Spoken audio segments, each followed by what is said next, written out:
Punjabi radio US ਸਾਰੇ ਹੀ ਸਰੋਤਿਆਂ ਨੂੰ ਬਲਵਿੰਦਰ ਕੌਰ ਵੱਲੋਂ ਪਿਆਰ ਭਰੀ ਸਤਿ ਸ੍ਰੀ ਅਕਾਲ। ਸਰੋਤਿਓ, ਪ੍ਰੋਗਰਾਮ ਖਬਰ ਤੇ ਨਜ਼ਰ ਪ੍ਰੋਗਰਾਮ ਦੇ ਵਿੱਚ ਸਾਡੇ ਨਾਲ ਹੋਣਗੇ ਬਸਪੰਨੂ ਜੀ, ਦੱਸਣਗੇ ਭਾਰਤ ਵਿੱਚ ਪੰਜਾਬ ਦੇ ਵਿੱਚ ਕੀ ਕੁਛ ਵਾਪਰਿਆ। ਖਬਰਾਂ ਤੇ ਨਜ਼ਰ ਮਾਰਾਂਗੇ। ਖਬਰਾਂ ਤੋਂ ਪਹਿਲਾਂ ਧੰਨਵਾਦ ਸਾਡੇ ਸਪਾਂਸਰ ਦਾ, ਜਿਨ੍ਹਾਂ ਨੇ ਇਸ ਪ੍ਰੋਗਰਾਮ ਨੂੰ ਸਪਾਂਸਰ ਕੀਤਾ। ਸਭ ਤੱਕ ਪਹੁੰਚਾਇਆ ਖਾਲਸਾ ਇੰਸ਼ੋਰੈਂਸ ਏਜੰਸੀ ਸਾਨੂੰ ਜੇ 4082722500 ਹਰ ਇੱਕ ਤਰ੍ਹਾਂ ਦੀ ਇੰਸ਼ੋਰੈਂਸ ਕਰਵਾ ਸਕਦੇ ਹੋ। ਗੁਰਦੀਪ ਸਿੰਘ ਪਿਰਦੀ ਕਲੋਵਸ, ਤਨਾਮ ਸਿੰਘ ਸ਼ੇਰਗਰ, ਸਲਮਾ, ਮਨਜੀਤ ਸਿੰਘ ਦੀਵਾਨਾ ਫਰਜ਼ਨੋ, ਟਰਕੀਆਣਾ ਇਮੀਗ੍ਰੇਸ਼ਨ ਲਾਅ ਫਰਮ 4159090503। ਬਹੁਤ ਬਹੁਤ ਧੰਨਵਾਦ ਕਰਦੇ ਹਾਂ। ਪ੍ਰੋਗਰਾਮਾਂ ਨੂੰ ਸਪਾਂਸਰ ਕਰਦੇ ਹੋ, ਸਭ ਤੱਕ ਪਹੁੰਚਾਉਂਦੇ ਸਾਡੇ ਨਾਲ ਜੁੜ ਚੁੱਕੇ ਨੇ। ਬਲਤੇਜ ਪੰਨੂ ਜੀ, ਸਤਿ ਸ਼੍ਰੀ ਅਕਾਲ, ਸਵਾਗਤ ਹੈ ਜੀ। ਸਤਿ ਸ਼੍ਰੀ ਅਕਾਲ ਜੀ, ਧੰਨਵਾਦ ਜੀ, ਮਿਹਰਬਾਨੀ।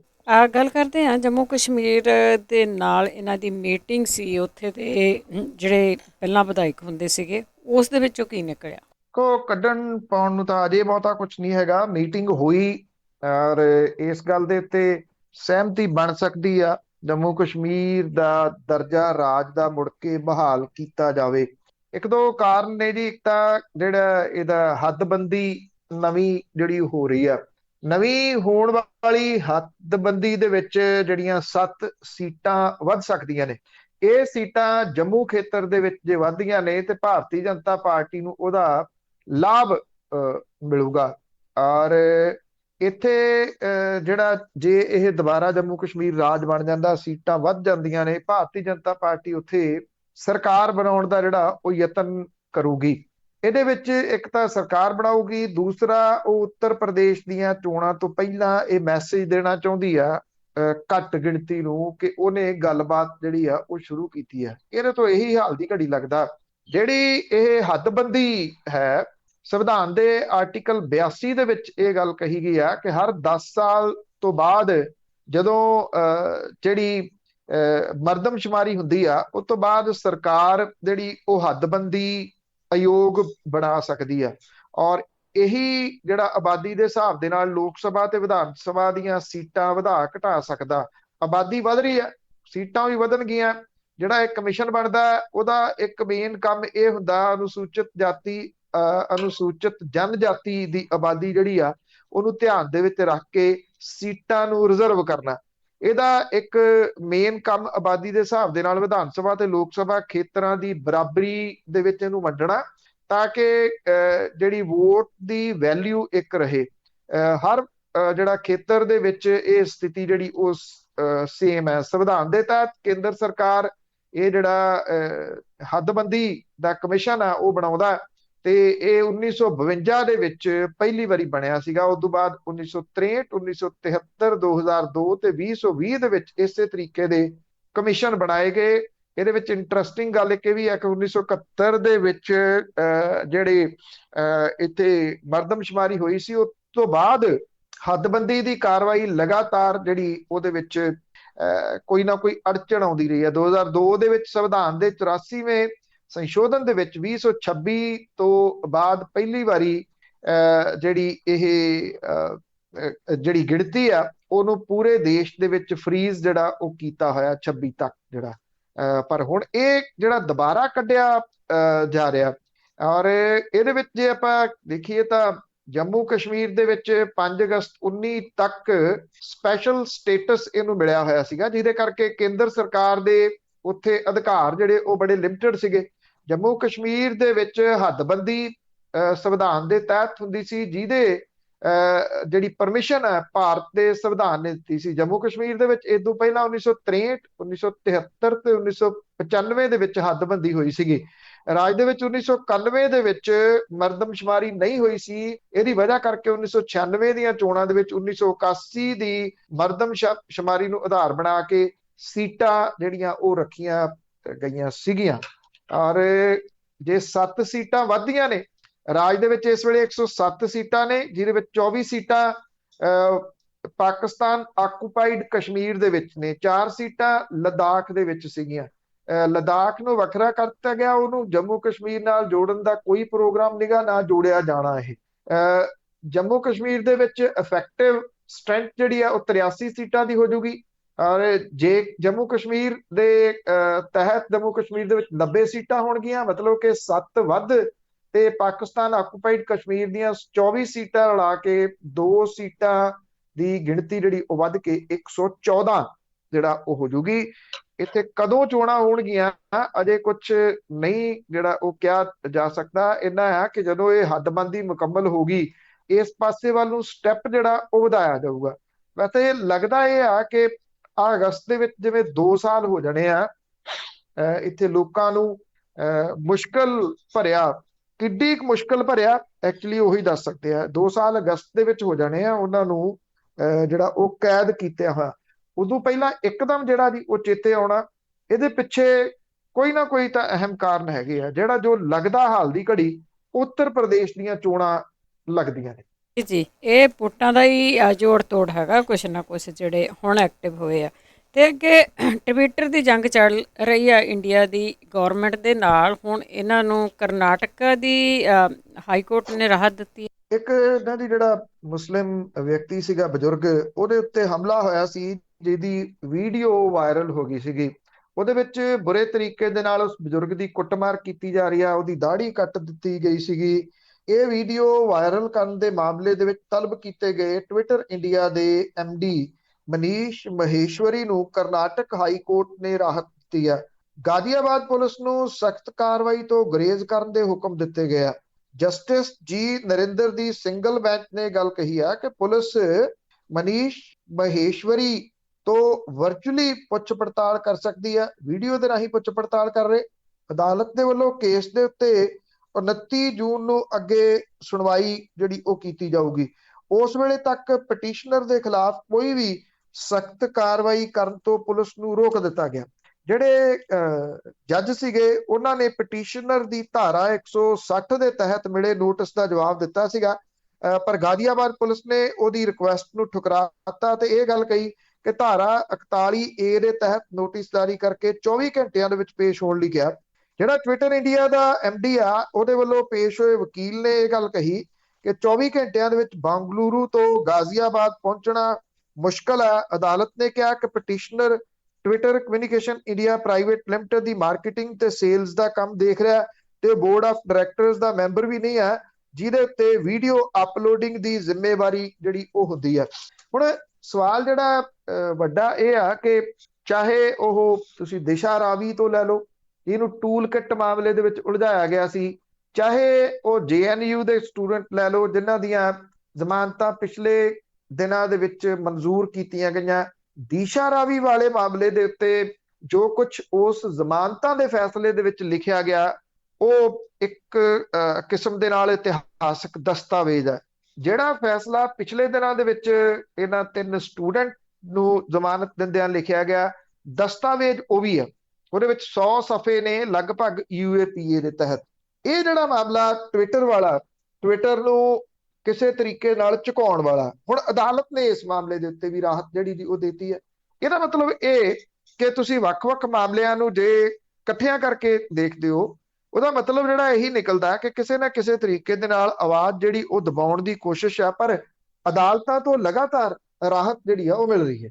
ਜੀ, ਕਿਸੇ ਨੂੰ ਬੋਲਣ ਨਹੀਂ ਦੇਣਾ ਜੀ। ਇੱਥੇ ਤਾਂ ਅੱਗੇ ਕੁਝ ਕੁ ਗਰੀਬ ਬੰਦਿਆਂ ਨੂੰ ਨੌਕਰੀਆਂ ਦਿੱਤੀਆਂ ਗਈਆਂ ਸੀ ਮੁੱਖ ਮੰਤਰੀ ਵੱਲੋਂ। ਇਹ ਨੌਕਰੀਆਂ ਕਾਂਗਰਸ ਦੇ ਵਿੱਚ ਕਲੇਸ਼ ਦਾ ਕਾਰਨ ਬਣੀਆਂ। ਦੇਖੋ ਇਹ ਜਿਹੜਾ ਇੱਕ ਤਾਂ 34-35 ਕਰੋੜ ਰੁਪਏ ਦੀ ਜਾਇਦਾਦ ਜਿਹੜੀ ਦਿਖਾਉਂਦਾ ਉਹ ਗਰੀਬ ਪਰਿਵਾਰ ਸੀਗਾ ਜੀ, ਬਾਜਵਾ ਪਰਿਵਾਰ, ਫਤਿਹ ਜੰਗ ਸਿੰਘ ਬਾਜਵਾ, ਇੱਕ ਰਾਕੇਸ਼ ਪਾਂਡੇ ਦਾ ਜਿਹੜਾ ਉਹ ਪਰਿਵਾਰ ਹੈ। ਤੋ ਇਹ ਦੋਨੋਂ ਵਿਧਾਇਕ ਨੇ, ਇਹਨਾਂ ਦੇ ਮੁੰਡਿਆਂ ਨੂੰ ਇੱਕ ਨੂੰ ਇੰਸਪੈਕਟਰ ਦੀ ਨੌਕਰੀ ਤੇ ਇੱਕ ਨੂੰ ਨਾਇਬ ਤਹਿਸੀਲਦਾਰ ਦੀ ਨੌਕਰੀ ਦਿੱਤੀ ਗਈ ਸੀ। ਪਾਂਡੇ ਪਰਿਵਾਰ ਤਾਂ ਨਹੀਂ ਅਜੇ ਸਾਹਮਣੇ ਆਇਆ, ਜਿੰਨੀ ਤੋਏ ਹੋ ਰਹੀ ਆ ਆਉਣਾ ਉਹਨੂੰ ਵੀ ਪੈਣਾ। ਤੇ ਇਹ ਵੈਸੇ ਪਿਰਤ ਜਿਹੜੀ ਪਾਈ ਸੀ ਕੈਪਟਨ ਅਮਰਿੰਦਰ ਸਿੰਘ ਹੋਰਾਂ ਨੇ ਬੇਅੰਤ ਸਿੰਘ ਦੇ ਪੋਤੇ ਤੋਂ ਪਾਈ ਸੀਗੀ। ਰਵਨੀਤ ਬਿੱਟੂ ਜਿਹੜਾ ਮੈਂਬਰ ਪਾਰਲੀਮੈਂਟ ਹੈ ਉਹਦੇ ਭਰਾ ਨੂੰ ਇਹ DSP ਦੀ ਨੌਕਰੀ ਦਿੱਤੀ ਗਈ ਸੀਗੀ ਤਰਸ ਦੇ ਆਧਾਰ ਦੇ ਉੱਤੇ। ਰੌਲਾ ਤਾਂ ਉਦੋਂ ਵੀ ਪਿਆ, ਇੰਨਾ ਨਹੀਂ ਪਿਆ, ਐਤਕੀ ਕੁਝ ਰੌਲਾ ਜ਼ਿਆਦਾ ਪੈ ਗਿਆ। ਸਰਕਾਰ ਦੀ ਤੋਏ ਹੋਈ, ਕਾਂਗਰਸ ਪਾਰਟੀ ਦੀ ਤੋਏ ਜਿਹੜੀ ਹੋਈ, ਇਹਨਾਂ ਪਰਿਵਾਰਾਂ ਦੀ ਤਾਂ ਹੋਣੀ ਸੀ, ਉਹਨਾਂ ਦੀ ਹੋਈ। ਫਤਿਹ ਜੰਗ ਸਿੰਘ ਬਾਜਵਾ ਹੋਰਾਂ ਨੇ ਪ੍ਰੈਸ ਕਾਨਫਰੰਸ ਕੀਤੀ ਆਪਣੇ 2 ਮੁੰਡਿਆਂ ਨੂੰ ਨਾਲ ਲੈ ਕੇ। ਮੁੰਡੇ ਨੇ ਇਹ ਗੱਲ ਜਿਹੜੀ ਜੀ ਕਹੀ ਕਿ ਮੈਂ ਕੁਆਲੀਫਾਈ ਤਾਂ ਕਰਦਾ ਕਿਉਂਕਿ ਮੇਰੇ ਕੋਲੇ ਸਰਟੀਫਿਕੇਟ ਵੀ ਹੈਗੇ ਆ ਤੇ ਮੇਰੀ ਫਿਟਨੈਸ ਵੀ ਜਿਹੜੀ ਉਹ ਹੈਗੀ ਆ। ਜਦੋਂ ਇਹ ਪੁੱਛਿਆ ਗਿਆ ਫਿਰ ਕੁਆਲੀਫਾਈ ਕਰਦੇ ਹੋ ਤੇ IAS PCS ਦਾ ਐਗਜ਼ਾਮ ਦੇ ਦਿਓ, ਉਹਦੇ ਵਿੱਚੋਂ ਜੇ ਤੁਸੀਂ ਕੁਆਲੀਫਾਈ ਕਰ ਜਾਓਗੇ ਤੇ ਫਿਰ ਤੁਹਾਨੂੰ ਕਿਸੇ ਨੇ ਰੋਕ ਨਹੀਂ ਸਕਣਾ। ਉਹ ਕਹਿੰਦੇ ਕਿ IAS PCS ਤੋਂ ਇਲਾਵਾ ਵੀ ਸਾਡੇ ਕੋਲੇ ਹੋਰ ਬੜੇ ਰਾਹ ਹੈਗੇ ਨੇ ਜਿਹਦੇ ਰਾਹੀਂ ਅਸੀਂ ਦੇਸ਼ ਦੀ ਸੇਵਾ ਜਿਹੜੀ ਉਹ ਕਰ ਸਕਦੇ ਹਾਂ।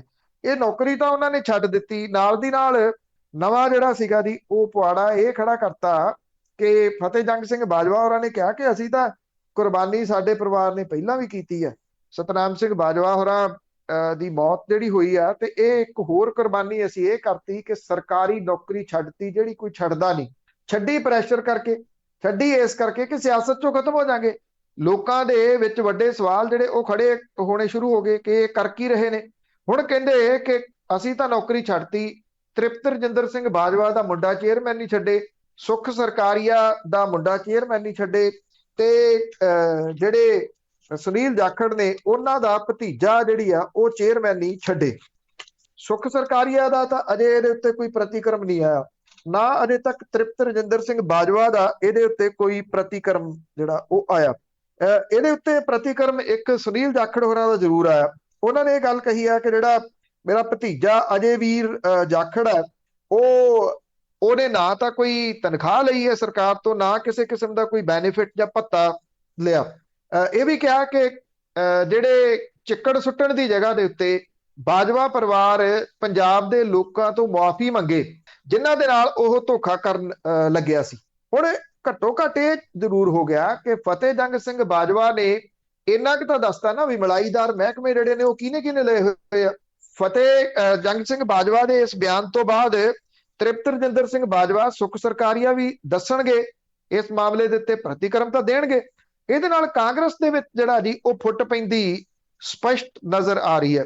ਜਿਹੜੀ ਸਕ੍ਰਿਪਟ ਫਤਿਹ ਜੰਗ ਸਿੰਘ ਬਾਜਵਾ ਹੋਰਾਂ ਨੇ ਪੜ੍ਹੀ ਆ ਉਹ ਕਿਤੋਂ ਹੋਰ ਲਿਖ ਕੇ ਆਈ ਜਿਹੜਾ ਜੀ ਉਹ ਜਾਪਦੀ ਆ, ਕਿਉਂਕਿ ਇਹ ਉਹ ਬੰਦੇ ਨੇ ਖਾਸ ਤੌਰ ਦੇ ਉੱਤੇ ਸੁਖ ਸਰਕਾਰੀਆ ਪਹਿਲੇ ਨੰਬਰ ਦੇ ਉੱਤੇ, ਤ੍ਰਿਪਤ ਰਜਿੰਦਰ ਸਿੰਘ ਬਾਜਵਾ ਹੋਰੀ ਦੂਜੇ ਨੰਬਰ ਦੇ ਉੱਤੇ ਕਹੇ ਜਾ ਸਕਦੇ ਆ, ਜਿਨ੍ਹਾਂ ਨੇ ਸਭ ਤੋਂ ਲਾਹੇ ਜ਼ਿਆਦਾ ਲਏ ਮੁੱਖ ਮੰਤਰੀ ਕੈਪਟਨ ਅਮਰਿੰਦਰ ਸਿੰਘ ਹੋਰਾਂ ਤੋਂ। ਤੇ ਜਦੋਂ ਗੱਲ ਆਈ ਕੈਪਟਨ ਅਮਰਿੰਦਰ ਸਿੰਘ ਦੇ ਨਾਲ ਖੜਨ ਦੀ ਤੇ ਛਾਲ ਮਾਰ ਕੇ ਦੂਜੇ ਪਾਸੇ ਹੋ ਗਏ। ਮਤਲਬ ਕਿ ਹਾਈ ਕਮਾਂਡ ਦੇ ਕੋਲੇ ਜਾ ਕੇ ਜਿਹੜਾ ਸ਼ਿਕਾਇਤਾਂ ਦਾ ਪਲੰਦਾ ਸੀਗਾ ਉਹ ਇਹਨਾਂ ਨੇ ਵੀ ਉੱਥੇ ਜਾ ਕੇ ਦਿੱਤਾ। ਔਖੇ ਜਿਹੜਾ ਧੜਾ ਉਹ ਤੁਹਾਡੇ ਸਾਹਮਣੇ ਹੈ ਵੀ ਕਿਹੜਾ ਔਖਾ, ਜਿਹਨੇ ਐਕਚੁਅਲੀ ਇਹ ਸਕ੍ਰਿਪਟ ਲਿਖ ਕੇ ਦਿੱਤੀ, ਜਿਹਨੂੰ ਪੜ੍ਹ ਰਹੇ ਸੀਗੇ ਫਤਿਹ ਜੰਗ ਸਿੰਘ ਬਾਜਵਾ ਹੋਰੀ। ਹੁਣ ਵੇਖਦੇ ਆ ਜੀ ਕਿ ਜਿਹੜੇ ਕਾਂਗਰਸ ਦੇ ਬਾਕੀ ਰਹਿੰਦੇ ਨੇ ਕੀ ਉਹ ਸੁਨੀਲ ਜਾਖੜ ਹੋਰਾਂ ਨੂੰ ਵਾਂਗੂ ਕੋਈ ਪ੍ਰਤੀਕਰਮ ਦਿੰਦੇ ਆ। ਜੇ ਪ੍ਰਤੀਕਰਮ ਦਿੰਦੇ ਆ ਤੇ ਉਹ ਫਤਿਹ ਜੰਗ ਸਿੰਘ ਬਾਜਵਾ ਹੋਰਾਂ ਦੇ ਉੱਤੇ ਅਗਲਾ ਹੱਲਾ ਜਿਹੜਾ ਜੀ ਉਹ ਕਿਹੜਾ ਕਰਦੇ ਆ।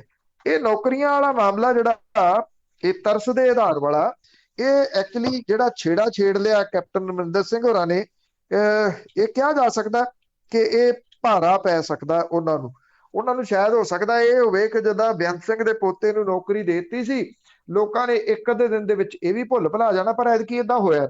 ਲੋਕ ਤਾਂ ਤਪੇ ਬੈਠੇ ਆ, ਮਸੀਂ ਬਾਹਰ ਨਿਕਲੇ ਆ। ਅੱਗੇ ਰਾਮ ਮੰਦਿਰ ਦੀ ਜ਼ਮੀਨ ਦਾ ਘਟਾਲਾ ਹੈ ਜਿਹੜਾ, ਉਸ ਨੂੰ ਲੈ ਕੇ ਮੀਟਿੰਗ ਇਹ ਦਿਨੋਂ ਦਿਨ ਤੁਸੀਂ ਕਹ ਲਓ ਕਿ ਗੰਭੀਰ ਹੁੰਦਾ ਜਾ ਰਿਹਾ ਮਾਮਲਾ। ਜਿੰਨਾ ਇਹਨੂੰ ਦਬਾਉਣ ਦੀ ਕੋਸ਼ਿਸ਼ ਕੀਤੀ ਗਈ ਆ ਉਹਨਾਂ ਹੋਰ ਨਿਕਲਿਆ। ਅਯੁੱਧਿਆ ਦੇ ਰਾਮ ਮੰਦਿਰ ਜ਼ਮੀਨ ਘੁਟਾਲੇ ਦੇ ਦੋਸ਼ਾਂ ਤੋਂ ਬਾਅਦ RSS ਤੇ ਰਾਮ ਜਨਮ ਭੂਮੀ ਤੀਰਥ ਟਰਸਟ ਦੀ ਮੁੰਬਈ ਦੇ ਵਿੱਚ ਇੱਕ ਜਿਹੜੀ ਐਮਰਜੈਂਸੀ ਮੀਟਿੰਗ ਬੁਲਾਈ ਗਈ। ਇਹਦੇ ਵਿੱਚ ਟਰਸਟ ਦੇ ਮਹਾਮੰਤਰੀ ਚੰਪਤ ਰਾਏ, ਜਿਹਦਾ ਨਾਮ ਆਉਂਦਾ ਹੈ ਕਿ ਚੰਪਤ ਜ਼ਿਆਦਾ ਕੰਮ ਉਹਨੇ ਕੀਤਾ, ਤੇ ਜਿਹੜਾ ਇਹਦਾ ਪ੍ਰਧਾਨ ਹੈ ਮਹੰਤ ਗੋਬਿੰਦ ਦੇਵ ਗਿਰੀ, ਤੇ ਇਹਦੇ ਮੈਂਬਰ ਡਾਕਟਰ ਅਨਿਲ ਮਿਸ਼ਰਾ ਸ਼ਾਮਲ ਹੋਏ। RSS ਦੇ ਵੱਲੋਂ ਜਿਹੜਾ ਭਈਆ ਜੀ ਜੋਸ਼ੀ ਇਹਦੇ ਵਿੱਚ ਤੇ ਕੁਝ ਸੀਨੀਅਰ ਅਧਿਕਾਰੀ ਜਿਹੜੇ ਉਹ ਸ਼ਾਮਲ ਹੋਏ। ਮੁੰਬਈ ਦੇ ਵਿੱਚ ਵਿਲੇ ਪਾਰਲੇ ਦੇ ਵਿੱਚ ਸਥਿਤ ਸੰਨਿਆਸ ਆਸ਼ਰਮ ਦੇ ਵਿੱਚ ਇਹ ਬੈਠਕ ਹੋਈ। ਟਰਸਟ ਦੇ ਉੱਤੇ ਦੋਸ਼ ਲਾਉਣ ਵਾਲਿਆਂ ਦੇ ਉੱਤੇ ਮਾਣਹਾਨੀ ਦਾ ਕੇਸ ਕਰਨ ਦਾ ਫੈਸਲਾ ਵੀ ਜਿਹੜਾ ਉਹ ਲਿਆ ਜਾ ਸਕਦਾ। ਇਹ ਵੀ ਦੱਸਿਆ ਜਾ ਰਿਹਾ ਕਿ ਸੰਘ ਦੇ ਵੱਲੋਂ ਡਾਕਟਰ ਕ੍ਰਿਸ਼ਨ ਗੋਪਾਲ ਕੁਝ ਦਿਨ ਰਾਮ ਜਨਮ ਭੂਮੀ ਦਾ ਨਿਰੀਖਣ ਕਰਨ ਦੇ ਵਾਸਤੇ ਗਏ ਸੀਗੇ। ਉਦੋਂ ਬਾਅਦ ਇਹ ਬੈਠਕ ਜਿਹੜੀ ਆ ਉਹ ਬੁਲਾਈ ਗਈ ਹੈ। ਸਮਾਜਵਾਦੀ ਪਾਰਟੀ, ਆਮ ਆਦਮੀ ਪਾਰਟੀ ਤੇ ਕਾਂਗਰਸ ਨੇ ਟਰਸਟ ਦੇ ਜ਼ਮੀਨ ਦੇ ਖਰੀਦ ਘੁਟਾਲੇ ਦੇ ਵਿੱਚ ਦੋਸ਼ ਲਾਇਆ ਸੀ। ਹਾਲਾਂਕਿ ਟਰਸਟ ਨੇ ਇਹਦੇ ਉੱਤੇ ਆਪਣੀ ਸਫਾਈ ਪਹਿਲਾਂ ਹੀ ਦੇ ਦਿੱਤੀ ਸੀ। ਦੱਸਿਆ ਜਾ ਰਿਹਾ ਕਿ ਇਸ ਬੈਠਕ ਦੇ ਵਿੱਚ ਚੰਪਤ ਰਾਏ ਤੇ ਟਰਸਟੀ ਡਾਕਟਰ ਅਨਿਲ ਮਿਸ਼ਰਾ ਆਪਣਾ ਪੱਖ ਜਿਹੜਾ ਉਹ ਰੱਖ ਸਕਦੇ ਆ। ਟਰਸਟ ਦੇ ਬੈਠਕ ਜਿਹੜੇ ਉਹਨਾਂ ਦੀਆਂ 2 ਮੀਟਿੰਗਾਂ ਹੋ ਰਹੀਆਂ ਨੇ ਔਰ ਜਿਹੜਾ ਕੱਲ ਨੂੰ ਪ੍ਰਧਾਨ ਮੰਤਰੀ ਜਿਹੜੇ ਨੇ ਉਹ ਵੀ ਅਯੁੱਧਿਆ ਦੇ ਵਿਜ਼ਨ ਡਾਕੂਮੈਂਟ ਨੂੰ ਲੈ ਕੇ ਇੱਕ ਇਸੇ ਤਰ੍ਹਾਂ ਦੀ ਬੈਠਕ ਕਰ ਸਕਦੇ ਆ। ਇਹਦੇ ਵਿੱਚ ਪ੍ਰਧਾਨ ਮੰਤਰੀ ਦੇ ਸ਼ਾਮਲ ਹੋਣ ਦੀਆਂ ਤਿਆਰੀਆਂ ਜਿਹੜੀਆਂ ਉਹ ਕੀਤੀਆਂ ਜਾ ਰਹੀਆਂ ਨੇ। ਇਹਦੇ ਵਿੱਚ ਜਿਹੜਾ ਜੀ ਫਾਈਨਲ ਫੈਸਲਾ ਲਿਆ ਜਾਊਗਾ, ਜਿਹੜਾ ਇਹਨਾਂ 2 ਮੀਟਿੰਗਾਂ ਦੇ ਵਿੱਚ ਫੈਸਲੇ ਕੀਤੇ ਜਾਣਗੇ। ਇਹ ਕਿਹਾ ਜਾ ਰਿਹਾ ਕਿ ਬੈਠਕ ਦੇ ਵਿੱਚ ਹੁਣ ਟਰਸਟ ਦੇ ਉੱਤੇ ਜ਼ਮੀਨ ਖਰੀਦ ਘੁਟਾਲੇ ਦਾ ਦੋਸ਼ ਜਿਹੜਾ ਲਾਇਆ ਗਿਆ, ਰਾਜਨੀਤਿਕ ਦਲਾਂ ਦੇ ਖਿਲਾਫ ਜਨਤਾ ਨੂੰ ਜਿਹੜਾ ਉਹ ਭਰਮਾਉਣ ਦਾ ਮਾਮਲਾ ਕਿਵੇਂ ਕਾਨੂੰਨੀ ਰੂਪ ਹੋ ਸਕਦਾ ਹੈ, ਤੇ ਟਰਸਟ ਉਹਨਾਂ ਲੋਕਾਂ ਦੇ ਖਿਲਾਫ ਮਾਣਹਾਨੀ ਨੂੰ ਲੈ ਕੇ ਕ੍ਰਿਮੀਨਲ ਕੇਸ ਕਿਵੇਂ ਕਰ ਸਕਦਾ ਹੈ, ਇਹਦੇ ਉੱਤੇ ਚਰਚਾ ਜਿਹੜੀ ਉਹ ਹੋਊਗੀ। ਔਰ ਟਰਸਟ ਦੇ ਸ਼ੁਰੂਆਤੀ ਦਿਨਾਂ ਤੋਂ ਵਕੀਲਾਂ ਦੇ ਜ਼ਰੀਏ ਜਿਹੜੀਆਂ ਇਹ ਗਤੀਵਿਧੀਆਂ ਨੇ ਉਹਦੇ ਉੱਤੇ ਨਿਗਾਹ ਰੱਖੀ ਹੋਈ ਹੈ। ਇਹ ਕਿਹਾ ਜਾ ਰਿਹਾ ਕਿ ਇਹ ਜਿਹੜਾ ਮਾਣਹਾਨੀ ਦਾ ਮੁਕੱਦਮਾ ਹੈ ਉਹ ਇਸ ਕਰਕੇ ਕੀਤਾ ਜਾ ਰਿਹਾ ਕਿ ਅੱਗੋਂ ਇਹਨੂੰ ਰੋਕਿਆ ਜਾ ਸਕੇ, ਕਿਉਂਕਿ ਇੱਕ ਮਾਮਲਾ ਸਾਹਮਣੇ ਆਉਣ ਤੋਂ ਬਾਅਦ ਕਈ ਮਾਮਲੇ ਸਾਹਮਣੇ ਆ ਗਏ ਵੀ ਇੱਥੇ ਜ਼ਮੀਨ ਇੰਨੇ ਦੀ ਲੈ ਕੇ ਟਰਸਟ ਨੂੰ ਦੇਤੀ, ਇੱਥੇ ਇੰਨੇ ਦੀ ਲੈ ਕੇ ਜਿਹੜੀ ਉਹ ਟਰਸਟ ਨੂੰ ਦੇ ਕੇ, ਇਹਦੇ ਨਾਲ ਹੋ ਹੱਲਾ ਬੜਾ ਵੱਡਾ ਜਿਹੜਾ ਉਹ ਖੜਾ ਹੋ ਗਿਆ, ਜਿਹਨੂੰ ਰੋਕਣ ਦੇ ਯਤਨਾਂ ਦੇ ਤਹਿਤ ਹੁਣ ਇਹ ਤਰੀਕਾ ਕੱਢਿਆ ਗਿਆ ਕਿ ਜਿਹੜੇ ਜਿਨ੍ਹਾਂ ਨੇ ਇਹ ਮਾਮਲਾ ਉਠਾਇਆ ਉਹਨਾਂ ਨੂੰ ਦੱਬ ਲਓ ਹਾਲ ਦੀ ਘੜੀ। ਜੀ ਜੀ, ਇਵੇਂ ਹੀ ਕਰਦੇ ਆ। ਅੱਗੇ ਗੱਲ ਕਰਦੇ ਆ ਕਿਸਾਨਾਂ ਵੱਲੋਂ ਖੇਤੀ ਤੇ ਲੋਕਤੰਤਰ ਬਚਾਓ ਦਿਵਸ ਕੱਲ ਨੂੰ।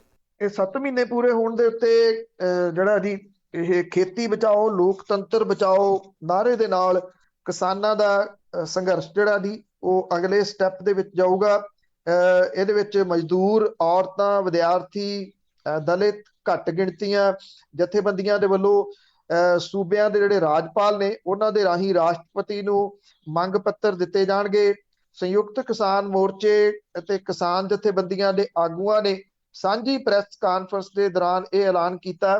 ਕਾਂਗਰਸ ਦੇ ਵੱਲੋਂ 1975 ਚ ਦੇਸ਼ ਭਰ ਚ ਐਮਰਜੈਂਸੀ ਲਾਈ ਗਈ ਸੀ। ਆਲ ਇੰਡੀਆ ਕਿਸਾਨ ਸਭਾ ਹਰਿਆਣਾ ਦੇ ਇਕਾਈ ਦੇ ਪ੍ਰਧਾਨ ਨੇ ਇਹ ਗੱਲ ਕਹੀ ਕਿ ਕਿੰਨੀ ਹਾਸੋਹੀਣੀ ਗੱਲ ਹੈ ਕਿ ਭਾਜਪਾ ਦੀ ਕੇਂਦਰੀ ਲੀਡਰਸ਼ਿਪ ਜਿਹੜੇ ਕਿ ਇੰਦਰਾ ਗਾਂਧੀ ਦੇ ਵੱਲੋਂ ਲਾਈ ਗਈ ਐਮਰਜੈਂਸੀ ਦੇ ਜਿਹੜਾ ਉਹਦੇ ਤਾਂ ਵਿਰੋਧਤਾ ਕਰਦੇ ਆ, ਪੀੜਤ ਹੋਣ ਦਾ ਦਾਅਵਾ ਕਰਦੇ ਆ, ਪਰ ਮੁਲਕ ਦੇ ਵਿੱਚ ਅਣਐਲਾਨੀ ਐਮਰਜੈਂਸੀ ਜਿਹੜੀ ਉਹ ਲਾਗੂ ਕੀਤੀ ਹੋਈ ਆ। ਅਸਹਿਮਤੀ ਦੀਆਂ ਸੁਰਾਂ ਨੂੰ ਬੇਰਹਿਮੀ ਦੇ ਨਾਲ ਦਬਾਇਆ ਜਾ ਰਿਹਾ। ਇਹ ਵੀ ਕਿਹਾ ਗਿਆ ਕਿ ਸਰਕਾਰ ਕਿਸਾਨ ਅੰਦੋਲਨ ਨੂੰ ਸਾਬੋਤਾਜ ਕਰਨ ਦੀ ਕੋਸ਼ਿਸ਼ ਕਰ ਰਹੀ ਹੈ, ਪਰ ਉਹ ਇਸ ਤਰ੍ਹਾਂ ਕਰਨ ਦੇ ਵਿੱਚ ਫੇਲ ਰਹੀ ਹੈ। ਉਹ ਦੋਸ਼ ਲਾ ਰਿਹਾ ਕਿ ਅੰਦੋਲਨ ਸਿਆਸਤ ਤੋਂ ਪ੍ਰੇਰਿਤ ਹੈ, ਪਰ ਉਹਨਾਂ ਨੇ ਕਿਹਾ ਕਿ ਮੈਂ ਭਾਜਪਾ ਨੂੰ ਇਹ ਦੱਸਣਾ ਚਾਹੁੰਦਾ ਕਿ ਮੁਲਕ ਦੀ ਕਿਸੇ ਵੀ ਪਾਰਟੀ ਨੂੰ ਏਡਾ ਵੱਡਾ ਅੰਦੋਲਨ ਏਡੇ ਲੰਬੇ ਸਮੇਂ ਤੱਕ ਚਲਾਉਣ ਦੀ ਸਮਰੱਥਾ ਹੀ ਨਹੀਂ ਹੈ। ਕਿਸਾਨ ਤੇ ਸਰਕਾਰਾਂ ਦੇ ਵਿਚਾਲੇ ਗੱਲਬਾਤ ਦੀ ਜਿਹੜੀ ਖੜੋਤ ਆ ਉਹਨੂੰ ਤੋੜਨ ਦੇ ਸਵਾਲ ਦੇ ਜਵਾਬ ਦੇ ਵਿੱਚ ਉਹਨਾਂ ਨੇ ਇਹ ਗੱਲ ਕਹੀ ਕਿ ਇਹਦਾ ਸਿਰਫ ਇੱਕੋ ਹੱਲ ਸੱਤਾ ਨੂੰ ਲੋਕ ਰਾਜੀ ਕਦਰਾਂ ਕੀਮਤਾਂ ਦੀ ਬਹਾਲੀ ਲਈ ਜਨਤਾ ਦੇ ਮੂਹਰੇ ਝੁਕਣਾ ਚਾਹੀਦਾ ਹੈ। ਔਰ ਇਹ ਵੀ ਕਿਹਾ ਕਿ ਕਿਸਾਨਾਂ ਨਾਲ ਖੁੱਲੇ ਮਨ ਦੇ ਨਾਲ ਗੱਲਬਾਤ ਕਰਨ ਦੀ ਜਗ੍ਹਾ ਦੇ ਉੱਤੇ ਕਿਸਾਨਾਂ ਨੂੰ ਭੜਕਾਇਆ ਜਾ ਰਿਹਾ ਤਾਂ ਕਿ ਅੰਦੋਲਨ ਨੂੰ ਕਮਜ਼ੋਰ ਜਿਹੜਾ ਉਹ ਕੀਤਾ ਜਾ ਸਕੇ। ਉਧਰ ਜਿਹੜੇ ਰਕੇਸ਼ ਟਕੈਤ ਨੇ ਉਹਨਾਂ ਨੇ ਇਹ ਗੱਲ ਜਿਹੜੀ ਕਹੀ ਆ ਕਿ ਕੇਂਦਰ ਸਰਕਾਰ ਜਿਹੜੀ ਆ ਉਹ 26 ਜਨਵਰੀ 2021 ਨੂੰ ਧੋਖਾ ਦੇਣ ਦਾ ਦੋਸ਼ ਲਾਉਂਦੇ ਆ। ਉਹਨਾਂ ਨੇ ਕਿਹਾ ਕਿ ਇਹ 26 ਤਰੀਕ ਕੇਂਦਰ ਸਰਕਾਰ ਨੂੰ ਮਾਫ ਨਹੀਂ ਕਰੂਗੀ ਔਰ ਕੇਂਦਰ ਸਰਕਾਰ ਦੇ ਨਾਲ ਨਾਰਾਜ਼ਗੀ ਜ਼ਾਹਰ ਕਰਦਿਆਂ ਉਹਨਾਂ ਨੇ ਇਹ ਕਿਹਾ ਕਿ 26 ਤਰੀਕ ਨੂੰ ਸੰਪੂਰਨ ਕ੍ਰਾਂਤੀ ਦੀ ਸ਼ੁਰੂਆਤ ਹੋਈ ਸੀ ਤੇ 26 ਨੂੰ ਹੀ ਪੁਲਵਾਮਾ ਹਮਲਾ ਹੋਇਆ ਸੀ। ਉਹਨਾਂ ਨੇ ਕਿਹਾ ਕਿ 26 ਤਰੀਕ ਹੈ ਤੇ ਉਹੀ ਸਰਕਾਰ ਦਾ ਇਲਾਜ ਕਰੂਗੀ। ਇਹ ਵੀ ਕਿਹਾ ਕਿ ਕਿਸਾਨਾਂ ਦਾ ਵੱਡਾ ਕਾਫਲਾ ਜਿਹਦੇ ਵਿੱਚ ਵੱਡੀ ਗਿਣਤੀ ਦੇ ਵਿੱਚ ਟਰੈਕਟਰ ਸ਼ਾਮਲ ਹੋਣਗੇ ਅੱਜ ਗਾਜੀਪੁਰ ਪਹੁੰਚੂਗਾ ਤੇ ਇਹ ਉਹਨਾਂ ਨੇ ਕਿਹਾ ਕਿ ਇੱਕ ਕਿਸਮ ਦੇ ਨਾਲ ਇਹ ਰਿਹਰਸਲ ਹੈ। ਔਰ ਇਹ ਵੀ ਕਿਹਾ ਕਿ ਟਰੈਕਟਰ ਦਿੱਲੀ ਮੋਰਚਿਆਂ ਦੇ ਵਿੱਚ ਜਿਹੜਾ ਉਹ ਆਉਣਗੇ ਤੇ 1-2 ਦਿਨ ਮੋਰਚੇ 'ਚ ਰੁਕ ਕੇ ਫੇਰੇ ਜਾਊਗਾ, ਅਗਲਾ ਜਿਹੜਾ ਜਥਾ ਇੱਥੇ ਫੇਰ ਆਊਗਾ। ਇਹ ਵੀ ਕਿਹਾ ਕਿ 4 ਲੱਖ ਟਰੈਕਟਰ ਵੀ ਇੱਥੇ ਹੀ ਨੇ, 25 ਲੱਖ ਕਿਸਾਨ ਵੀ ਇੱਥੇ ਹੀ ਨੇ। ਸਿਰਫ ਇੱਕ ਸੁਨੇਹਾ ਦੇਣ ਦੀ ਲੋੜ ਹੈ ਕਿ ਉਹ ਦਿੱਲੀ ਵੱਲ ਨੂੰ ਫੇਰ ਦੁਬਾਰਾ ਤੁਰ ਪੈਣਗੇ ਜੀ। ਤੇ ਇੱਕ ਵਾਰੀ ਫਿਰ ਨੌਕਰੀਆਂ ਦੀ ਜੇ ਗੱਲ ਕਰ ਲਈਏ, ਜਿਸ ਤਰ੍ਹਾਂ ਤਰਸ ਦੇ ਆਧਾਰ ਦੇ ਉੱਤੇ ਨੌਕਰੀਆਂ ਦਿੱਤੀਆਂ ਗਈਆਂ ਸੀ, ਇਸ ਤਰ੍ਹਾਂ ਦੀਆਂ ਨੌਕਰੀਆਂ ਮੰਗਣ ਵਾਲੇ ਹੋਰ ਵੀ ਕਈ ਧੜੇ ਖੜੇ ਹੋਏ ਆ। ਦੇਖੋ, ਤਰਸ ਦੇ ਆਧਾਰ ਦੇ ਉੱਤੇ ਨੌਕਰੀਆਂ ਬਿਜਲੀ ਮਹਿਕਮੇ ਦੇ ਵਿੱਚ ਹੁੰਦੀਆਂ ਸੀ। ਕਿਸੇ ਦੇ ਤਾਰਾਂ ਲਾਉਂਦਿਆਂ ਉੱਤੇ ਬਿਜਲੀ ਡਿਪਾਰਟਮੈਂਟ 'ਚ ਕੰਮ ਕਰਦਾ ਕੋਈ ਕਰੰਟ ਲੱਗ ਗਿਆ, ਮੌਤ ਹੋ ਗਈ, ਉਹਦੇ ਰਿਸ਼ਤੇਦਾਰ ਨੂੰ ਨੌਕਰੀ ਦਿੱਤੀ ਜਾਂਦੀ ਸੀ। ਜਿਹੜੀ 2002 ਤੋਂ 7 ਵਾਲੀ ਸਰਕਾਰ ਸੀ ਕਪਤਾਨ ਸਾਹਿਬ ਦੀ, ਉਹਦੇ ਚ 2004 ਦੇ ਵਿੱਚ ਇਹ ਤਰਸ ਆਧਾਰਿਤ ਨੌਕਰੀਆਂ ਬੰਦ ਕਰ ਦਿੱਤੀਆਂ ਗਈਆਂ ਸੀ। ਇਹ ਆਖਿਆ ਗਿਆ ਸੀ ਕਿ ਲਮਸਮ ਪੈਸੇ ਪੇ ਕਰਕੇ ਖੜਾ ਛਡਾ ਲਓ। 2010 ਦੇ ਵਿੱਚ ਇਹ ਦੁਬਾਰਾ ਸ਼ੁਰੂ ਹੋ ਗਿਆ, ਪਰ ਨੌਕਰੀਆਂ ਨਹੀਂ ਦਿੱਤੀਆਂ ਜਾ ਰਹੀਆਂ, ਸਿਰਫ ਕਾਗਜ਼ਾਂ ਦੇ ਵਿੱਚ ਖਾਨਾ ਪੂਰਤੀ ਕੀਤੀ ਜਾ ਰਹੀ ਆ। ਉਹ ਵੀ ਮੰਗ ਕਰ ਰਹੇ ਆ, ਕਹਿੰਦੇ ਆ ਕਿ ਪਟਿਆਲਾ ਘੇਰਾਂਗੇ ਹੁਣ। ਉਧਰ ਜਿਹੜੇ ਇਹ ਪੈਰਾ ਐਥਲੀਟ ਨੇ, ਜਿਹੜੇ ਹੈਂਡੀਕੈਪ ਨੇ ਕਿਸੇ ਨਾ ਕਿਸੇ ਅੰਗ ਤੋਂ, ਉਹਨਾਂ ਨੇ ਕੱਲ ਜਿਹੜਾ ਸੀ ਚੰਡੀਗੜ੍ਹ ਦੇ ਵਿੱਚ ਸਰਕਾਰੀ ਰਿਹਾਇਸ਼ ਘੇਰਨ ਦਾ ਯਤਨ ਕੀਤਾ। ਗਿਣਤੀ ਤਾਂ ਬਹੁਤ ਜ਼ਿਆਦਾ ਇਹਨਾਂ ਦੀ ਨਹੀਂ ਸੀਗੀ, ਪਰ ਪੁਲਿਸ ਬੜੀ ਵੱਡੀ ਗਿਣਤੀ ਦੇ ਵਿੱਚ ਲਾਤੀ ਜੀ। ਹੱਦ ਇਸ ਗੱਲ ਦੀ ਰਹੀ ਕਿ ਇਹ ਕੋਈ ਹਿੰਸਕ ਤਾਂ ਹੈ ਨਹੀਂ ਸੀਗੇ, ਨਾ ਉਹਨਾਂ ਨੇ ਕਿਸੇ ਕਿਸਮ ਦੀ ਕੋਈ ਹਿੰਸਾ ਕੀਤੀ। ਅੱਧੀ ਦਰਜਨ ਦੇ ਕਰੀਬ ਤਾਂ ਉਹ ਖਿਡਾਰੀ ਸੀਗੇ ਜਿਨ੍ਹਾਂ ਨੂੰ ਮਹਾਰਾਜਾ ਰਣਜੀਤ ਸਿੰਘ ਅਵਾਰਡ ਮਿਲਿਆ ਹੋਇਆ, ਜਿਹੜਾ ਕਿ ਪੰਜਾਬ ਦਾ ਸਭ ਤੋਂ ਵੱਡਾ ਅਵਾਰਡ ਹੈ। ਤੇ ਇਹਨਾਂ ਨੂੰ ਨੌਕਰੀਆਂ ਦਾ ਵਾਅਦਾ ਕੀਤਾ ਗਿਆ ਸੀ, ਨੌਕਰੀ ਦਿੱਤੀ ਨਹੀਂ। ਉੱਥੇ ਪੁਲਿਸ ਨੇ ਇਹਨਾਂ ਨੂੰ ਕੁਛ ਇੱਕ ਨੂੰ ਤਾਂ ਜਿਹੜੇ ਵੀਲ ਚੇਅਰ ਦੇ ਉੱਤੇ ਨੇ, ਸਣੇ ਵੀਲ ਚੇਅਰ ਦੇ ਉੱਤੇ ਬਿਠਾ ਕੇ ਟਰੱਕਾਂ ਦੇ ਵਿੱਚ ਲੱਦ ਲਿਆ। ਮੁੜ ਕੇ ਜਿਹੜਾ ਸੀਗਾ ਉਹ ਮੁੱਖ ਮੰਤਰੀ ਹੋਰਾਂ ਨੇ ਇਹਨਾਂ ਦੇ ਨਾਲ ਸ਼ਾਮੀ ਵੀਡੀਓ ਦੇ ਉੱਤੇ ਗੱਲ ਕਰਕੇ ਇਹਨਾਂ ਤੋਂ ਮਾਫੀ ਮੰਗੀ ਇਸ ਚੀਜ਼ ਦੀ, ਕਿ ਪੁਲਿਸ ਨੇ ਉਹਨਾਂ ਨੂੰ ਪਰੇਸ਼ਾਨ ਕੀਤਾ। ਇਹ ਵੀ ਕਹਿਤਾ ਕਿ ਅਗਲੇ ਜਿਹੜਾ ਮੰਤਰੀ ਮੰਡਲ ਦੀ ਮੀਟਿੰਗ ਆ ਉਹਦੇ ਵਿੱਚ ਪੈਰਾ ਐਥਲੀਟ ਦੀਆਂ ਨੌਕਰੀਆਂ ਦੇ ਬਾਰੇ ਚ ਮੁੱਦਾ ਲਿਆਂਦਾ ਜਾਊਗਾ। ਹੁਣ ਪ੍ਰੋਬਲਮ ਇਹ ਆ ਕਿ 4.5 ਸਾਲ ਤਾਂ ਤਕਰੀਬਨ ਤੁਸੀਂ ਲਿਆਂਦਾ ਨਹੀਂ, ਹੁਣ ਅਖੀਰਲੇ ਸਾਲ ਦੇ ਵਿੱਚ ਇਹ ਮੁੱਦਾ ਜਿਹੜਾ ਉਹ ਲਿਆਓਗੇ। ਤਾਂ ਇਹ ਆਪਣੇ ਜਗ੍ਹਾ ਦੇ ਉੱਤੇ ਸੰਘਰਸ਼ ਜਿਹੜਾ ਉਹ ਕਰ ਰਹੇ ਆ। ਜਿਹੜੇ ਇੱਥੇ ਪੰਜਾਬ ਦੇ ਵਿੱਚ ਮਾੜੇ ਦਿਨਾਂ ਦੇ ਦੌਰਾਨ ਅਵਿਨਾਸ਼ੀ ਸਿੰਘ ਹੁਰੀ ਗਾਇਬ ਹੋ ਗਏ ਸੀ, ਜਿਹੜੇ ਕਿ ਗੁਰਚਰਨ ਸਿੰਘ ਟੌੜਾ ਹੋਰਾਂ ਦੇ ਪੀਏ ਸੀਗੇ। ਉਹਦਾ ਪਰਿਵਾਰ ਵੀ ਸਾਹਮਣੇ ਆਇਆ। ਉਹ ਕਹਿੰਦਾ ਕਿ ਅਵਿਨਾਸ਼ੀ ਸਿੰਘ ਨੂੰ 31 ਮਾਰਚ 1987 ਨੂੰ ਜਿਹੜਾ ਉਹ ਕਿਡਨੈਪ ਕਰ ਲਿਆ ਗਿਆ ਸੀਗਾ। ਉਸ ਤੋਂ ਬਾਅਦ ਉਹਨਾਂ ਦਾ ਅੱਜ ਤੱਕ ਕੋਈ ਥੋਹ ਪਤਾ ਨਹੀਂ ਲੱਗਿਆ। CBI ਦੇ ਵੱਲੋਂ ਵੀ ਜਾਂਚ ਕੀਤੀ ਗਈ, ਇਹਦਾ ਕੋਈ ਨਤੀਜਾ ਨਹੀਂ ਨਿਕਲਿਆ। ਉਹ ਕਹਿੰਦੇ ਕਿ ਅਵਿਨਾਸ਼ੀ ਸਿੰਘ ਦੇ ਜਿਹੜੇ ਮੁੰਡੇ ਨੇ, ਉਹਨੇ ਅਪੀਲ ਕੀਤੀ ਮੁੱਖ ਮੰਤਰੀ ਨੂੰ ਕਿ ਉਹਦੇ ਅੱਗੇ 2 ਬੇਟੇ ਬੇਰੁਜ਼ਗਾਰ ਨੇ ਤੇ ਤਰਸ ਦੇ ਆਧਾਰ ਦੇ ਉੱਤੇ ਉਹਨਾਂ ਨੂੰ ਸਰਕਾਰੀ ਨੌਕਰੀ ਦਿੱਤੀ ਜਾਵੇ। ਕਹਿੰਦੇ ਇੱਕ ਮੁੰਡੇ ਨੇ ਐਮਟੈਕ ਇਲੈਕਟ੍ਰੋਨਿਕਸ ਤੇ ਕਮਿਊਨੀਕੇਸ਼ਨ ਤੇ ਦੂਜੇ ਨੇ ਗ੍ਰੈਜੂਏਸ਼ਨ ਜਿਹੜੀ ਉਹ ਕੀਤੀ ਹੋਈ ਆ। ਇਹ ਕਿਹਾ ਕਿ ਉਹਨਾਂ ਨੇ ਇਹਦੇ ਸੰਬੰਧੀ ਮੁੱਖ ਮੰਤਰੀ ਨੂੰ ਟਵੀਟ ਵੀ ਕੀਤਾ। ਟਵੀਟ ਦੀ ਕਿੱਥੇ ਪਰਵਾਹ ਜਿਹੜੇ ਜੀ ਉਹ ਮੁੱਖ ਮੰਤਰੀ ਕਰਦੇ ਨੇ। ਗੁਰਪ੍ਰੀਤ ਸਿੰਘ ਜਿਹੜਾ ਜੀ ਉਹ ਇਹ ਕਹਿੰਦਾ ਕਿ ਅੱਤਵਾਦ ਦਾ ਸ਼ਿਕਾਰ ਹੋਏ ਲੋਕਾਂ ਦੇ ਜੇ ਪੋਤਰਿਆਂ ਨੂੰ ਨੌਕਰੀ ਜਿਹੜੀ ਉਹ ਦਿੱਤੀ ਜਾ ਸਕਦੀ ਆ, ਤਾਂ ਉਹ ਵੀ ਆਪਣੇ ਮੁੰਡਿਆਂ ਦੇ ਵਾਸਤੇ ਨੌਕਰੀ ਜਿਹੜੀ ਉਹ ਮੰਗ ਰਿਹਾ। ਇਹ ਇੱਕ ਨਵਾਂ ਛੇੜਾ ਜਿਹੜਾ ਉਹ ਮੁੱਖ ਮੰਤਰੀ ਹੋਰਾਂ ਨੇ ਛੇੜ ਲਿਆ। ਤਰਸ ਦੇ ਆਧਾਰ ਦੇ ਉੱਤੇ ਇਹ ਜਿਹੜਾ ਲਫ਼ਜ਼ ਹੈ, ਇਹ ਤੁਸੀਂ ਦੇਖਣਾ ਇਹ ਬਹੁਤ ਚੱਲੂਗਾ ਜੀ, ਇਹ ਬਹੁਤ ਫੇਮਸ ਹੋਊਗਾ ਇਸ ਪੱਖੋਂ ਕਿ ਤਰਸ ਜਿਹੜਾ ਉਹ ਕਿਹਦੇ ਉੱਤੇ ਸਰਕਾਰ ਕਰ ਰਹੀ ਹੈ ਤੇ ਕਿਹਦੇ ਉੱਤੇ ਕਰਨਾ ਚਾਹੀਦਾ ਸੀ। ਜੀ ਜੀ ਜੀ, ਚਲੋ ਦੇਰ ਆਏ ਫਿਰ ਵੀ ਲੋਕਾਂ ਨੂੰ ਹੁਣ ਸਮਝ ਆਈ ਆ। ਅੱਗੇ ਭਾਰਤ ਸਰਕਾਰ ਦੀ ਜੇ ਗੱਲ ਕਰੀਏ, ਤਾਲਿਬਾਨਾਂ ਦੇ ਨਾਲ ਇੱਕ ਮੀਟਿੰਗ ਹੋਈ ਹੈ, ਉਸ ਨੂੰ ਲੈ ਕੇ ਕਈ ਚਰਚਾਵਾਂ ਸ਼ੁਰੂ ਹੈ।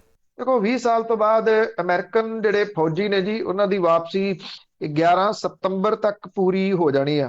ਇਸ ਤੋਂ ਬਾਅਦ ਕੁਝ ਜਿਹੜੀਆਂ ਅਚੰਭੇ ਵਾਲੀਆਂ ਖਬਰਾਂ ਆ ਰਹੀਆਂ ਨੇ। ਪਹਿਲੇ ਤਾਂ ਇਹ ਕਿ ਤਾਲਿਬਾਨ ਜਿਹੜੇ ਨੇ ਉਹਨਾਂ ਨੇ ਅਫਗਾਨਿਸਤਾਨ ਦੇ 50 ਜ਼ਿਲ੍ਹਿਆਂ ਦੇ ਉੱਤੇ ਕਬਜ਼ਾ ਕਰ ਲਿਆ ਹੋਇਆ, ਉੱਤੇ ਕਾਬਜ ਹੋ ਚੁੱਕੇ ਹੋਇਆ। ਦੂਜੀ ਇਹ ਕਿ ਭਾਰਤ ਇਸ ਵੇਲੇ ਤਾਲਿਬਾਨਾਂ ਦੇ ਸੰਪਰਕ ਦੇ ਵਿੱਚ ਹੈ।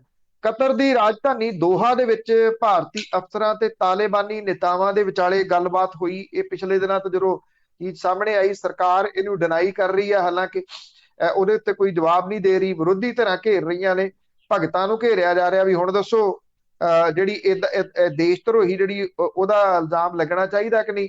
ਅਫਗਾਨਿਸਤਾਨ ਜਾਂ ਪਾਕਿਸਤਾਨ ਦੇ ਵਿੱਚ ਜਿਹੜਾ ਦੀ ਉਹ ਤਾਲਿਬਾਨ ਦੀ ਤਾਕਤ ਕਿੰਨੀ ਆ ਉਹ ਸਭ ਨੂੰ ਪਤਾ ਹੈ। ਤਾਲਿਬਾਨ ਦੇ 50 ਜ਼ਿਲ੍ਹਿਆਂ ਦੇ ਉੱਤੇ ਕਬਜ਼ੇ ਦੀ ਗੱਲ ਜਿਹੜੀ ਹੈ ਜੀ ਉਹ ਕੋਈ ਬਹੁਤ ਅਚੰਭੇ ਵਾਲੀ ਨਹੀਂ ਗੀ। ਇਹ ਪਤਾ ਸੀਗਾ। ਹੁਣ ਭਾਰਤ ਵਰਗਾ ਜਿਹੜਾ ਦੇਸ਼ ਹੈ ਲੋਕਤੰਤਰਿਕ, ਜੇ ਉਹ ਤਾਲਿਬਾਨਾਂ ਦੇ ਨਾਲ ਸੰਪਰਕ ਕਰਦਾ, ਉਹਦੇ ਨਾਲ ਗੱਲਬਾਤ ਕਰਦਾ, ਤੇ ਇਹ ਇੱਕ ਅਚੰਭੇ ਵਾਲੀ ਗੱਲ ਜ਼ਰੂਰ ਹੈ। ਭਾਰਤ ਦਾ ਵਿਦੇਸ਼ ਮੰਤਰਾਲਾ ਇਸ ਮਸਲੇ ਦੇ ਉੱਤੇ ਚੁੱਪ ਹੈ। ਕਤਰ ਦੇ ਚੀਫ ਨੈਗੋਸ਼ੀਏਟਰ ਮੁਤਲਾਕ ਬਿਨ ਮਜੀਦ ਅਲ ਕਹਤਾਨੀ ਨੇ ਇਹਦੀ ਪੁਸ਼ਟੀ ਕੀਤੀ ਹੈ।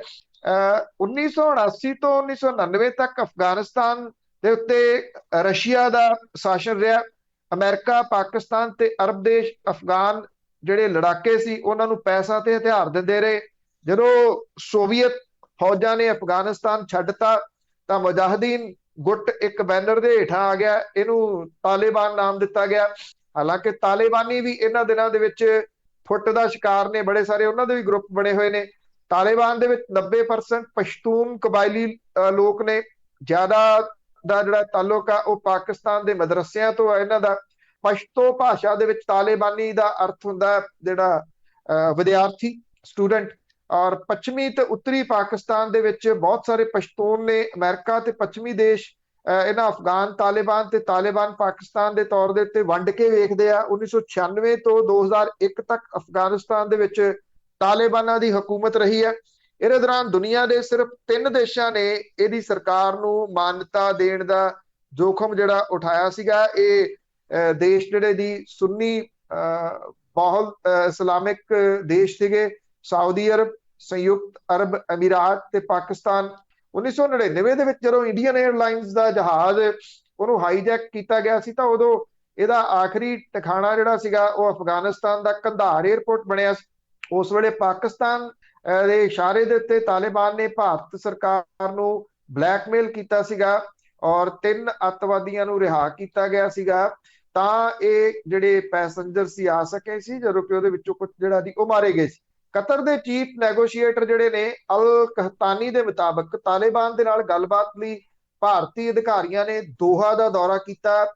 ਉਹ ਕਹਿੰਦਾ ਕਿ ਹਰ ਕਿਸੇ ਨੂੰ ਇਹ ਲੱਗਦਾ ਸੀਗਾ ਕਿ ਤਾਲਿਬਾਨ ਭਵਿੱਖ ਦੇ ਵਿੱਚ ਅਫਗਾਨਿਸਤਾਨ 'ਚ ਵੱਡਾ ਰੋਲ ਪਲੇ ਕਰ ਸਕਦੇ ਆ, ਇਸ ਕਰਕੇ ਉਹਨਾਂ ਦੇ ਨਾਲ ਹਰ ਕੋਈ ਗੱਲਬਾਤ ਕਰਨੀ ਚਾਹੁੰਦਾ। ਭਾਰਤ ਨੇ ਅਫਗਾਨਿਸਤਾਨ ਦੀ ਮਦਦ ਕੀਤੀ ਆ, ਉਹ ਉੱਥੇ ਅਮਨ ਤੇ ਸਥਿਰਤਾ ਚਾਹੁੰਦਾ। ਹੁਣ ਸਵਾਲ ਵੱਡਾ ਇਹ ਆ ਕਿ ਜੇ ਤਾਂ ਕਿਸੇ ਚੁਣੀ ਹੋਈ ਗੱਲ ਸਰਕਾਰ ਦੇ ਨਾਲ ਭਾਰਤ ਗੱਲ ਕਰਦਾ ਤੇ ਸਮਝ ਆਉਂਦੀ ਆ, ਜਿਹੜੇ ਉਹ ਕਬਜ਼ਾਧਾਰੀ ਨੇ ਉਹਨਾਂ ਦੇ ਨਾਲ ਕਿਉਂ ਗੱਲ ਕੀਤੀ ਜਾ ਰਹੀ ਆ, ਇਹਨੂੰ ਲੈ ਕੇ ਵੱਡੇ ਸਵਾਲ ਨੇ। 186 ਪ੍ਰੋਜੈਕਟ ਨੇ ਤੇ ਅਫਗਾਨਿਸਤਾਨ ਦੇ ਵਿੱਚ ਜਿਹਦੇ 'ਚ ਭਾਰਤ ਮਦਦ ਕਰ ਰਿਹਾ। 150 ਪ੍ਰੋਜੈਕਟ 2020 ਦੇ ਵਿੱਚ ਸ਼ੁਰੂ ਕੀਤੇ ਗਏ। $8 ਕਰੋੜ ਦੀ ਮਦਦ ਪਿਛਲੇ ਸਾਲ ਕੀਤੀ ਗਈ। $3 ਅਰਬ ਦੀ ਕੁੱਲ ਮਦਦ 19 ਸਾਲਾਂ ਦੇ ਵਿੱਚ ਭਾਰਤ ਨੇ ਅਫਗਾਨਿਸਤਾਨ ਦੀ ਕੀਤੀ ਹੈ। ਜੀ, ਅਖੀਰ ਦੇ ਵਿੱਚ ਗੱਲ ਕਰਦੇ ਆ, ਐਮਰਜੈਂਸੀ ਵੀ ਅੱਜ ਦੇ ਦਿਨ ਹੀ ਸ਼ੁਰੂ ਹੋਈ ਸੀ।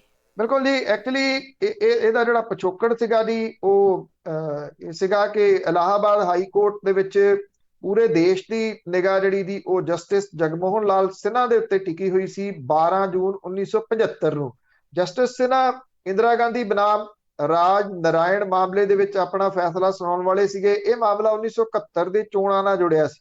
ਇਹਦੇ ਵਿੱਚ ਇੰਦਰਾ ਗਾਂਧੀ ਹੋਰਾਂ ਨੇ ਰਾਏਬਰੇਲੀ ਤੋਂ ਰਾਜ ਨਾਰਾਇਣ ਨੂੰ ਹਰਾਇਆ ਸੀ। ਹਾਰ ਤੋਂ ਬਾਅਦ ਰਾਜ ਨਾਰਾਇਣ ਨੇ ਚੋਣ ਨਤੀਜਿਆਂ ਨੂੰ ਅਦਾਲਤ 'ਚ ਚੁਣੌਤੀ ਦਿੱਤੀ ਸੀ।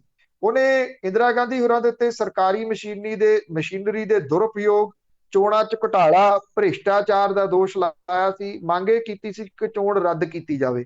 12 ਜੂਨ ਦੀ ਸਵੇਰੇ 10 ਵਜੇ ਜਸਟਿਸ ਸਿਨਹਾ ਨੇ ਆਪਣਾ ਫੈਸਲਾ ਜਿਹੜਾ ਉਹ ਸੁਣਾਇਆ। ਫੈਸਲੇ ਦੇ ਵਿੱਚ ਉਹਨੇ ਉਦੋਂ ਦੇ ਪ੍ਰਧਾਨ ਮੰਤਰੀ ਇੰਦਰਾ ਗਾਂਧੀ ਨੂੰ ਚੋਣਾਂ ਦੇ ਵਿੱਚ ਧਾਂਦਲੀ ਦਾ ਦੋਸ਼ੀ ਕਰਾਰ ਦਿੱਤਾ, ਚੋਣ ਰੱਦ ਕਰਤੀ। ਇਹਦੇ ਨਾਲ ਹੀ ਜਸਟਿਸ ਸਿਨਹਾ ਨੇ ਇਹ ਵੀ ਕਿਹਾ ਕਿ ਆਉਣ ਵਾਲੇ 6 ਸਾਲਾਂ ਤੱਕ ਇੰਦਰਾ ਗਾਂਧੀ ਚੋਣ ਨਹੀਂ ਲੜ ਸਕਦੀ। ਇਹ ਪਹਿਲੀ ਵਾਰੀ ਹੋਇਆ ਕਿ ਭਾਰਤ ਦੇ ਪ੍ਰਧਾਨ ਮੰਤਰੀ ਦੀ ਚੋਣ ਰੱਦ ਕਰ ਦਿੱਤੀ ਗਈ। ਇੰਦਰਾ ਗਾਂਧੀ ਕਿਸੇ ਵੀ ਕੀਮਤ ਦੇ ਉੱਤੇ ਪ੍ਰਧਾਨ ਮੰਤਰੀ ਦੀ ਕੁਰਸੀ ਛੱਡਣ ਨੂੰ ਤਿਆਰ ਨਹੀਂ ਸੀ। ਉਹਨੇ ਹਾਈ ਕੋਰਟ ਦੇ ਇਸ ਫੈਸਲੇ ਦੇ ਖਿਲਾਫ ਸੁਪਰੀਮ ਕੋਰਟ ਜਾਣ ਦਾ ਫੈਸਲਾ ਕੀਤਾ। 23 ਜੂਨ ਨੂੰ ਇੰਦਰਾ ਗਾਂਧੀ ਨੇ ਸੁਪਰੀਮ ਕੋਰਟ ਦੇ ਵਿੱਚ ਇਸ ਫੈਸਲੇ ਨੂੰ ਰੋਕਣ ਦੇ ਵਾਸਤੇ ਪਟੀਸ਼ਨ ਦਾਇਰ ਕੀਤੀ। ਅਗਲੇ ਦਿਨ ਜਸਟਿਸ VR ਕ੍ਰਿਸ਼ਨ ਆਇਰ ਨੇ ਇਹਦੇ ਉੱਤੇ ਸੁਣਵਾਈ ਕਰਦਿਆਂ ਫੈਸਲਾ ਸੁਣਾਇਆ। ਉਹਨੇ ਹਾਈ ਕੋਰਟ ਦੇ ਫੈਸਲੇ ਉੱਤੇ ਪੂਰੀ ਤਰ੍ਹਾਂ ਇਹ ਕਿਹਾ ਕਿ ਰੋਕ ਨਹੀਂ ਲਾਉਣਗੇ, ਪਰ ਇੰਦਰਾ ਗਾਂਧੀ ਪ੍ਰਧਾਨ ਮੰਤਰੀ ਅਹੁਦੇ ਦੇ ਉੱਤੇ ਬਣੇ ਰਹਿ ਸਕਦੇ ਆ। ਨਾਲ ਹੀ ਇਹ ਵੀ ਕਿਹਾ ਕਿ ਇਹਦੇ ਦੌਰਾਨ ਉਹ ਸੰਸਦ ਦੀ ਕਾਰਵਾਈ ਦੇ ਵਿੱਚ ਹਿੱਸਾ ਲੈ ਸਕਦੀ ਆ, ਵੋਟ ਨਹੀਂ ਪਾ ਸਕਦੀ। ਸੁਪਰੀਮ ਕੋਰਟ ਨੇ ਇੰਦਰਾ ਗਾਂਧੀ ਨੂੰ ਥੋੜੀ ਰਾਹਤ ਦਿੱਤੀ, ਪਰ ਇਹ ਉਹਨਾਂ ਦੇ ਵਾਸਤੇ ਕਾਫੀ ਨਹੀਂ ਸੀ। ਉਹਦੇ ਕੋਲੇ ਜਿਹੜੇ ਰਾਹ ਖੁੱਲੇ ਸੀਗੇ ਉਹਦੇ ਵਿੱਚ ਇਹ ਸੀਗਾ ਕਿ ਕਿਸੇ ਹੋਰ ਨੂੰ ਉਹ ਪ੍ਰਧਾਨ ਮੰਤਰੀ ਬਣਾ ਸਕਦੇ ਸੀ, ਪਰ ਕਿਹਾ ਜਾਂਦਾ ਕਿ ਸੰਜੇ ਗਾਂਧੀ ਇਹਦੇ ਵਾਸਤੇ ਉਦੋਂ ਤਿਆਰ ਨਹੀਂ ਸੀ, ਰਾਜੀ ਨਹੀਂ ਸੀ।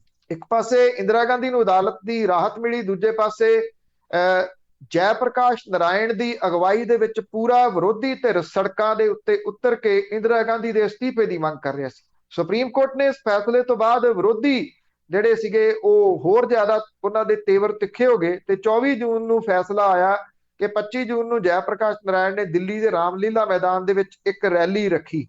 ਇਸ ਰੈਲੀ ਦੇ ਵਿੱਚ ਲੱਖਾਂ ਦੀ ਗਿਣਤੀ ਦੇ ਵਿੱਚ ਭੀੜ ਇਕੱਠੀ ਹੋ ਗਈ, ਜਿਹਨੂੰ ਸੰਬੋਧਨ ਕਰਦਿਆਂ ਜੈ ਪ੍ਰਕਾਸ਼ ਨਾਰਾਇਣ ਨੇ ਰਾਮਧਾਰੀ ਸਿੰਘ ਦਿਨਕਰ ਦੀ ਕਵਿਤਾ ਜਿਹੜੀ ਸੀ ਉਹ ਤੇ ਪੜ੍ਹੀ ਕਿ ਸਿੰਘਾਸਨ ਖਾਲੀ ਕਰੋ ਕਿ ਜਨਤਾ ਆਤੀ ਹੈ।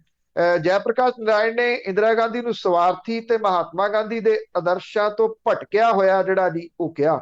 ਚੌਤਰਫਾ ਕਰ ਚੁੱਕੀ ਇੰਦਰਾ ਗਾਂਧੀ ਹੋਰਾਂ ਨੇ ਇਸ ਰੈਲੀ ਜਦੋਂ ਖਤਮ ਹੋਈ ਤਾਂ ਉਦੋਂ ਬਾਅਦ ਉਹ ਰਾਸ਼ਟਰਪਤੀ ਭਵਨ ਪਹੁੰਚੇ। ਇੰਦਰਾ ਗਾਂਧੀ ਹੋਰੀ ਰੈਲੀ ਖਤਮ ਹੋਣ ਤੋਂ 25-26 ਦੀ ਦਰਮਿਆਨੀ ਰਾਤ ਨੂੰ ਰਾਸ਼ਟਰਪਤੀ ਫਖਰੁਦੀਨ ਅਲੀ ਅਹਿਮਦ ਨੇ ਇੰਦਰਾ ਗਾਂਧੀ ਹੋਰਾਂ ਨੂੰ ਐਮਰਜੈਂਸੀ ਦੇ ਆਦੇਸ਼ ਦੇ ਉੱਤੇ ਦਸਤਖਤ ਕਰਵਾ ਲਏ। 26 ਜੂਨ ਸਵੇਰੇ 6 ਵਜੇ ਕੈਬਨਿਟ ਦੀ ਐਮਰਜੈਂਸੀ ਬੈਠਕ ਬੁਲਾਈ ਗਈ। ਦੇਸ਼ ਨੂੰ ਇਸ ਫੈਸਲੇ ਦੀ ਉਦੋਂ ਭਣਕ ਤੱਕ ਨਹੀਂ ਸੀ ਲੱਗੀ।